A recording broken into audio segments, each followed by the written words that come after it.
பாதீடு. இந்த வார்த்தைக்கான அர்த்தம் சிலருக்கு தெரிந்திருக்கும், சிலருக்கு தெரிந்திருக்காது.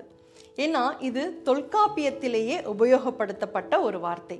இப்ப தமிழ் இலக்கணத்துல புறப்பொருள் வெண்பா மாலையில வெற்றி திணையிலையும் பாதீடு அப்படின்ற அந்த வார்த்தையை உபயோகப்படுத்தியிருக்காங்க. இது எதுக்காக சொல்றாங்க அப்படின்னு பார்த்தா, ஒரு நாட்டிலிருந்து படை வீரர்கள் எல்லாம் அடுத்த நாட்டிற்கு போய் அங்கே இருக்கக்கூடிய பசுக்களை எல்லாம் தன் நாட்டிற்கு கவர்ந்து வருவார்கள்.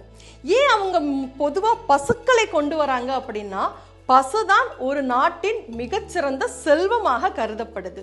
அதனால அந்த நாட்டில் இருக்கக்கூடிய பசுக்களை எல்லாம் கவர்ந்து வந்து என்ன செய்வாங்களாம், அந்த ஊருக்கு மத்தியில் எல்லா பசுக்களையும் நிற்க வைத்து அந்த வெற்றியை கொண்டாடும் விதமாக அந்த படை தலைவர் இருக்கார் இல்லையா, அவரு கவர்ந்து வந்த பசுக்களை சமமாகவோ இல்ல அவரவர் செய்த வேலைக்கு ஏற்ப அதை அங்கேயே பகிர்ந்து கொடுத்துருவாராம்.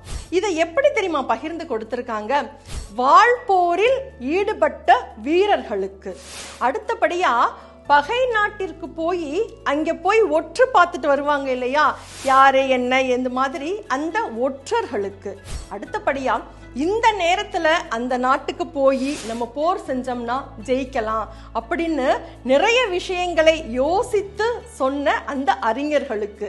இப்படி 3 விதமாக தான் கவர்ந்து வந்த பசுக்களை அவர்களுக்கே பிரித்து கொடுப்பதாக இந்த பாடலில் கூறப்படுகிறது. இதைத்தான் பாதீடு அப்படின்னு சொல்றாங்க. ஒள்வாள் மலைந்தார்க்கும் ஒற்றாய்ந்து உரைத்தார்க்கும் புல்வாய்ப்ப சொன்ன புலவர்க்கும் விழ்வாரை மாரட்ட வென்றி மறவர்தம் சீரூரில் கூறிட்டார்.